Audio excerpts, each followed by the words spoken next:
joint initiative with President Erdogan to bring the President of Russia, Putin, and President Zelensky to the negotiating table? Well, I can tell you that President Erdogan is very respected by both of them. Everybody respects Erdogan. They really respect Erdogan. I do. And I think he could have a big influence if he wants to. Right now, he's very neutral. He likes being neutral. So do I like being neutral. But he's somebody that, if he got involved, the best thing he could do is not buy oil and gas from Russia. If he did that, that would be probably the best thing. He knows Putin like I know Putin.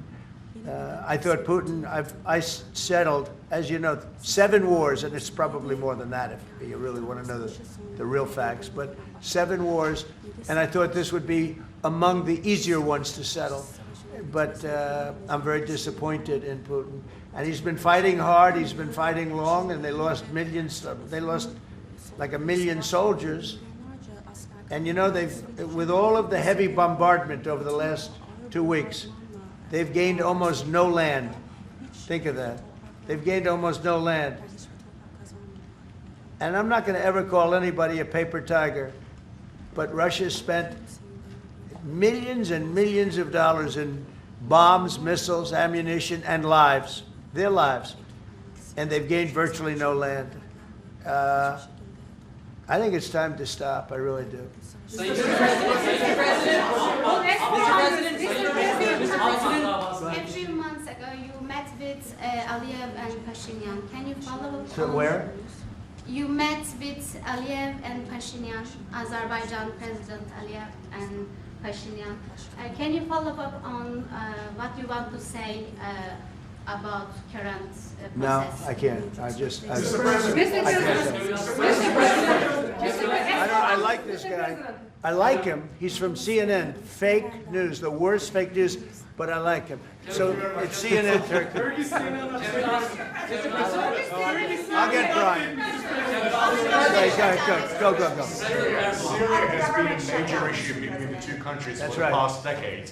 And you said the future to Syria is in Erdogan's hands back in, I think, December and January. And the countries are in the process of integrating little fractures into the main government. When do you want to see that happen? Well, I think President Erdogan is the one responsible for Syria, for the successful fight in ridding Syria of its past leader. And I think this man is responsible. He doesn't take the responsibility, but it's actually a great achievement. They've been trying to do it for 2,000 years. I said, he does it, he did it. I mean, they're your surrogates. I think you should take the credit for it. I told him, take the credit. For 2,000 years, you've been trying to take over Syria. He took over Syria, and he doesn't want to take the credit. You know, all of those people are his surrogates. But the leader of Syria, the new leader, as you know, I took sanctions off in order to let them breathe, because the sanctions were very strong.